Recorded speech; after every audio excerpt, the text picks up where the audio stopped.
जंगों की सूरत हाल ये है कि इस वक्त पाकिस्तान और भारत के दरमियान एक नाजुक सा सीज़फायर है जो किसी भी वक्त टूट सकता है और एक खौफनाक जंग पाकिस्तान और भारत के दरमियान दोबारा शुरू हो जाएगी। क्या बात कर रहे हैं? इस सारे तूफान के पीछे जो एक बहुत बड़ी साजिश बुनी जा रही है, आज हम वो साजिश से पाकिस्तानी कौम को आगाह करेंगे। कैसा? एक खबर ये है, एक इंटरनेशनल बुक पब्लिश हुई है जिसमें Indian prime minister Narendra Modi की फोटो है फ्रंट पे और साथ इसराइल के नेतन्याहू की फोटो है, दोनों की फोटो है और अंदर एक चैप्टर के अंदर वो ये है कि मोदी जो है वो कश्मीर को एक दूसरा फलस्तीन या गजा बनाना चाहता है। Kashmir and Palestine a story of two occupations. दोनों मुल्क जंगी तैयारियां कर रहे हैं और किसी भी वक्त वो जंग भी दोबारा शुरू हो सकती है। इजरायली पॉलिसी है उस पर अमल दरामद कर रही है मोदी की हुकूमत।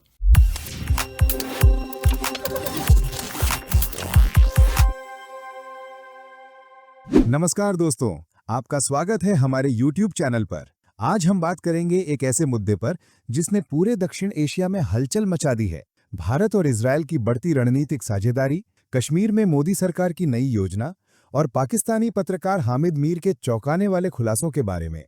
क्या वाकई पाकिस्तान पर बड़ा खतरा मंडरा रहा है? हामिद मीर ने हाल ही में जिस किताब का जिक्र किया उसका नाम है होस्टाइल होमलैंड्स। इसमें बताया गया है कि कैसे हिंदुत्व और ज़ायोनिज़्म के बीच गहरा वैचारिक रिश्ता है।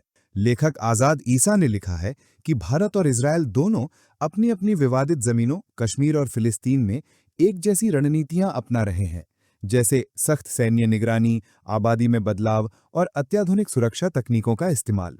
सोचिए, ये सिर्फ सैन्य या आर्थिक साझेदारी नहीं बल्कि विचारधारा का भी मेल है। मीर का दावा है कि भारत और इजरायल की ये नज़दीकी सिर्फ कूटनीति तक सीमित नहीं है।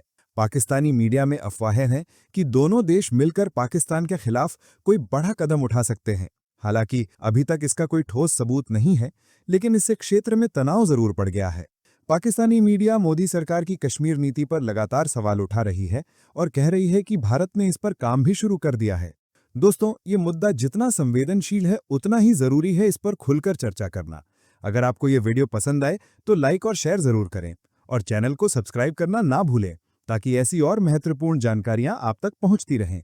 कमेंट में हमें जरूर बताएं कि आप इस पूरे मामले को कैसे देखते हैं। धन्यवाद। मोदी और नेतन्याहू जो हैं वो एक दूसरे के कोलैबोरेटर बन चुके हैं, जुड़वा भाई हैं, because of Hindutva and Zionism a story of kinship. और इन्होंने जो एक सबसे काबिल गौर बात लिखी है वो ये है कि मोदी जो है वो कश्मीर को एक दूसरा फलस्तीन या गजा बनाना चाहता है। Kashmir and Palestine a story of two occupations. अगर फर्ज करें कि हिंदुस्तान और इजराइल मिलकर पाकिस्तान पर हमला नहीं करते, लेकिन मकबूजा कश्मीर पे तो हिंदुस्तान का कब्जा है, तो इजराइल की मदद से वहाँ पे मोदी जो है वो एक जेनोसाइड शुरू करके तो एक गजा का मॉडल जो है उसको रिपीट करने की कोशिश तो नहीं कर सकता। वो कर ही रहे हैं। इजराइल उनके एडवाइजर्स हैं, डेमोग्राफिक बैलेंस चेंज करो और वो पॉपुलेशन रेशियो चेंज करो, बिल्कुल वो कर रहे हैं।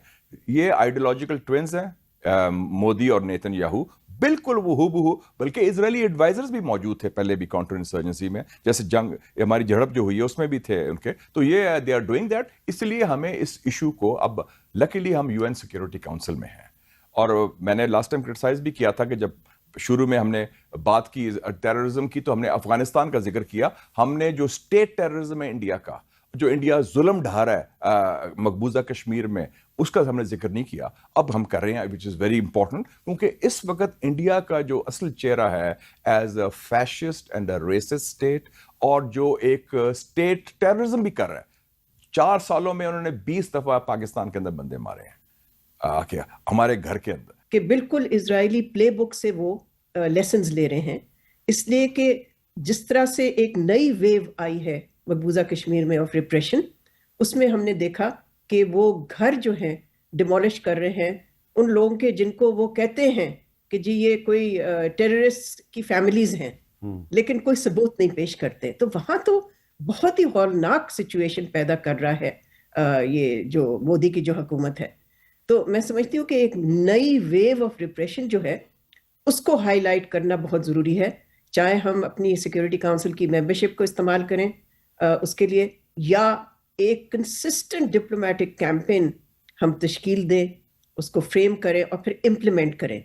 और ऑन ऑफ नहीं होनी चाहिए कि यानी कि एक महीने हो रही है कैंपेन फिर अगले महीने कुछ भी नहीं हो रहा। ایک سسٹین کیمپین ہونی ہے to continue to highlight India's crimes in occupied Kashmir.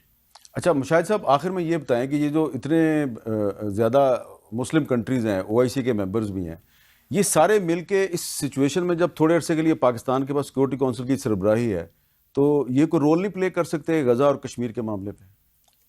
جو ان کی حکومتیں ان میں جان نہیں ہے، وہ ڈری ہوئی حکومتیں ہیں، تو ان پر زیادہ چند گورنمنٹس ہیں جو سٹینڈ لے سکتی ہیں. ترکی والے لے رہے ہیں، ایران نے لیا ہے، انڈونیشیا نے لیا ہے، ملیشیا نے لیا ہے، لیکن جو میجورٹی ہے، آئی ایم سوری ٹو سے، اس میں اتنی جان نہیں. وہ تو ڈرے ہوئے بیٹھے ہیں کہ ہماری کرسی نہ چلی جائے، خوف زدہ ہیں اپنے عوام سے، امریکہ سے، اسرائیل سے.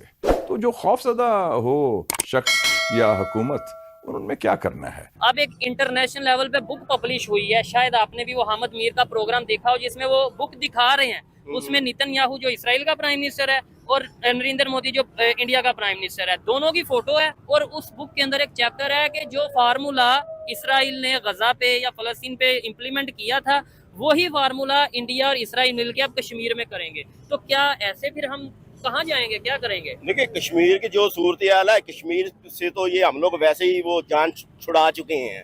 نہیں، ہم کہتے ہیں کشمیر شاہراہ کے. آپ کہہ رہے ہیں شاہراہ کے، لیکن ہم جو ہمارے اوپر ادارے ہیں نا، جو 75 سال سے اس ملک کے اوپر قابض ہیں، وہ کشمیر کے اوپر کام ہی نہیں کر رہے.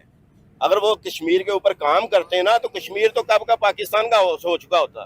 نہیں تو اگر ہم کام کر رہے ہیں، وہ بھی انڈیا والے بھی تو کر رہے ہیں، تو اس لیے دونوں کو ٹف ٹائم مل رہا ہے. نہیں، انڈیا اس پہ قابض ہو چکا ہے. جو انہوں نے ریلیکسیشن ان کو دی ہے، انڈیا نے اس پہ کافی زیادہ اس کو ہولڈ کر لیا ہے. نہیں تو جو پاکستان سائڈ حصہ ہے، پاکستان کی سائڈ پہ جو حصہ ہے وہ مائنر سا حصہ ہے، اس کی کوئی اتنی اہمیت نہیں ہے. 40% ہے، وہ اس کی کوئی اہمیت نہیں ہے. پاکستان کے لیے اہمیت ہے اس حصے کی جو انڈیا اس والی سائڈ پہ ہے.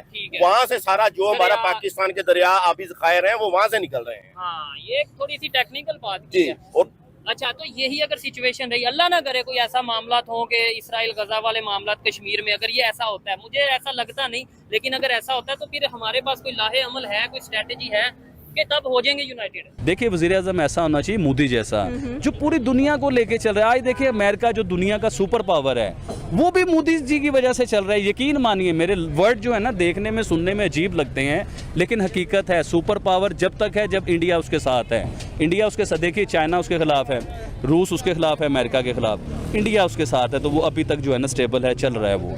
تو جب انڈیا نے اس کے سر پہ سے ہاتھ اٹھا لیا نا، یقین مانے امریکہ کی بھی پاور جو ہے نا وہ پاور نہیں رہے گی. ابھی ریسنٹلی دیکھیں جو انڈیا سائڈ کشمیر ہے، جسے ہم لوگ کہتے ہیں جی آزاد کشمیر نہیں ہے، وہ آپ یقین کیجئے جینین طریقے سے دیکھیں تو وہ آزاد کشمیر ہے، مجھے ایسا لگتا ہے. دیکھیں عام آدمی ادھر سستا آٹا لے رہا ہے، سستا پیٹرول لے رہا ہے، خوشحال زندگی گزار رہا ہے. آٹا، پیاز، ٹماٹر، آلو، بجلی، یہ ضروریات زندگی ہیں، اس کے بغیر تو زندگی ہی نہیں ہے.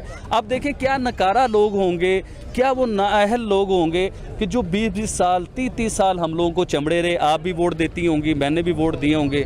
جو ہماری مین ضروریات پوری نہیں کر سکے لوگ، وہ ہمارے ملک کو ترقی کیسے دے سکتے ہیں؟ اور ہم پھر انہیں آزمانا چاہ رہے ہیں، ہم پھر انہیں ووٹ دینا چاہ رہے ہیں. لہذا پاکستانی قوم بہت محتاط رہے، اس پر نگاہ رکھیں، پوری قوم آواز اٹھائے، پریشر بلڈ کریں. اب بہت بڑا دباؤ پاکستان پر آ رہا ہے. ختم، bye bye, tata, goodbye, گیا.